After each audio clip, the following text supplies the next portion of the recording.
तीन तरह के विष्णु हैं। विष्णु एक ही है, मगर उनके जो अलग अलग जो उनका कर्म नहीं होता है भगवान का, मगर ये जो दिव्य जो उनका कार्य है, भगवान विष्णु किस तरह संचालन करते हैं, इस सब संसार को बनाते कैसे हैं। तो भगवान अपने रोमों में से, अपने श्वास में से जब श्वास लेते हैं तो असंख्य असंख्य ब्रह्मांड निकलते हैं। ग्रह नहीं, ब्रह्मांड, असंख्य असंख्य ब्रह्मांड निकलते हैं। क्योंकि अब ये ब्रह्मांडों के कारण तो स्वयं यही है, तो इनका नाम हुआ कारणोदक्षाय विष्णु। कारण है ना ये। तो उसके बाद एक एक ब्रह्मांड में जो जो ब्रह्मांड तैयार हुआ है, अब उस ब्रह्मांड के अंदर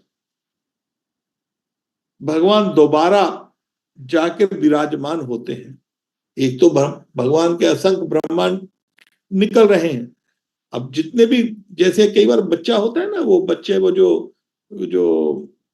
वो जो साबुन का पानी लेके ऐसे करके कितने वो बबल्स जो भी बनाते हैं, असंख्य बबल्स निकलते हैं, बस समझ लो वही तरीका है। मगर हमारे जब बबल्स निकालते हैं तो फट जाते हैं, तुरंत फट जाते हैं, पक पक पक पक पक। भगवान का ब्रह्मांड बनता है जब भी, तो भगवान उस ब्रह्मांड के एक एक ब्रह्मांड के अंदर आधा आधा पानी से भर देते हैं, हर एक ब्रह्मांड को, और हर एक ब्रह्मांड में जाकर स्वयं लेट जाते हैं दोबारा फिर। क्योंकि जो जो ब्रह्मांड तैयार किए हैं वो काम कैसे करेंगे, उसका काम करने के लिए भगवान उसमें लेटते हैं। उसको कहते गर्भोदक्षाय विष्णु, एक एक ब्रह्मांड में लेट जाते हैं। तो गर्भोदक्षाय विष्णु जो है, आपने कभी देखा होगा, उन्हीं को नारायण कहा जाता है, नर आयन। जो महापुरुष, नॉट पूर्ण पुरुष, नॉट महापुरुष, पूर्ण पुरुष भगवान नारायण,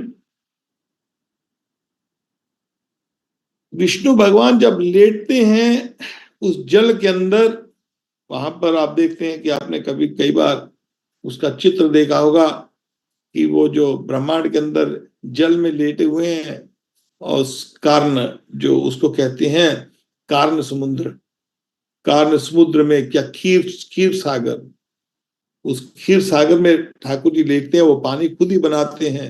और उस पानी के अंदर जब लेटते हैं ठाकुर जी, वो बलराम जी की जो शेषनाग की शैया होती है, शेषनाग की शैया पर हमारे भगवान विष्णु नारायण वहां पर आराम से लक्ष्मी जी के संग बैठते हैं। तो उनको कहते हैं गर्भोदक्षाय विष्णु।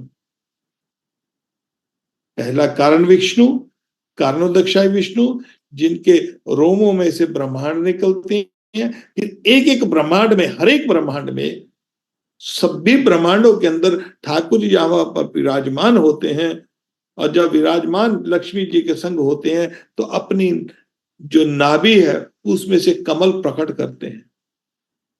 ये जो कमल प्रकट होता है हर एक ब्रह्मांड में होता है। और जब यहां पर कमल प्रकट करते हैं तो उस कमल में से जो डंडी निकलती है, कमल निकलता है अपनी नाभि में से, वहां से ब्रह्मा की उत्पत्ति होती है। इनको जो ब्रह्मा जी की उत्पत्ति करते हैं, इनको गर्भोदक्षाय विष्णु कहते हैं। अब ब्रह्मा जी भी तो उत्पत्ति करेंगे, चरचर की भी उत्पत्ति होगी।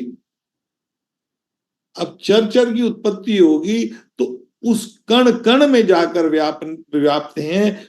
अब उनके बगैर चल ही नहीं सकता कुछ, भगवान के बगैर। भगवान नहीं होंगे तो कुछ भी नहीं चल सकता, ये सृष्टि चल ही नहीं सकती। राजा नहीं होगा तो वहां पर देश कैसे चलेगा।